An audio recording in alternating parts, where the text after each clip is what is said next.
ඇත්තටම මේ ඔටිසම් කියන වචනේ දෙමව්පිය අහපු ගමන්ම වෛද්‍යවරයෙක්ගෙන් හරි තමන්ගේ පවුලේ කෙනෙක්ගෙන් හරි වැඩිහිටියෙක්ගෙන් හරි තව ඒ සෞඛ්‍ය අංශයේ සිටින කෙනෙක්ගෙන් හරි දරුවා ඔටිසම් කියන තත්ත්වයට ලක් වෙච්ච දරුවෙක් කියලා අහපු ගමන්ම අපි දකින ලොකුම දේ තමයි ඒ කියන්නේ අම්මා තාත්තා දෙන්නම මානසිකව ගොඩාක් දුරට ඇද වැටෙනවා.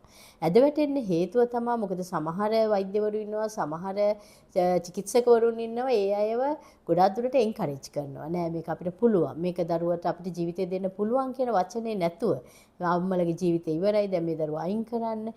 දැන් වෙන දරුවෙක් ගැන බලාපොරොත්තු ඒ වගේ වචන කියපු ගමන්ම ડિප්‍රෙෂන් වෙලා. ඒ කියන්නේ පෞල් ජීවිතේම ඇදගෙන වැටිච්ච දෙමාපිය කොටසක් අපි අතර ඉන්නවා. අපි හැමතිස්සෙම කියන්නේ ඔටිසම් කියන වචනේ අහපු ගමන්ම දෙමාපියන් ඒ අභියෝගයට මුහුණ දෙන්න සූදානම් කියන ඉලක්කය තිබුණොත් ඔසිල්ම අපිත් එක්ක එකතු වුණොත් අපිට ගොඩාක් දේවල් ඒ දරුවා වෙනුවෙන් සිදු කරන්න පුළුවන්.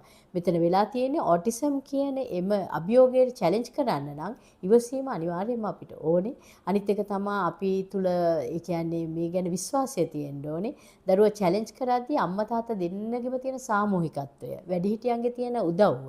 මේ හැමදේම එකට එකතු වුණොත් අපිට සාමාන්‍ය දරුවෙක්ට වැඩිය ලස්සන දරුවෙක් මේ ලෝකෙට දායාද කරන්න පුළුවන්.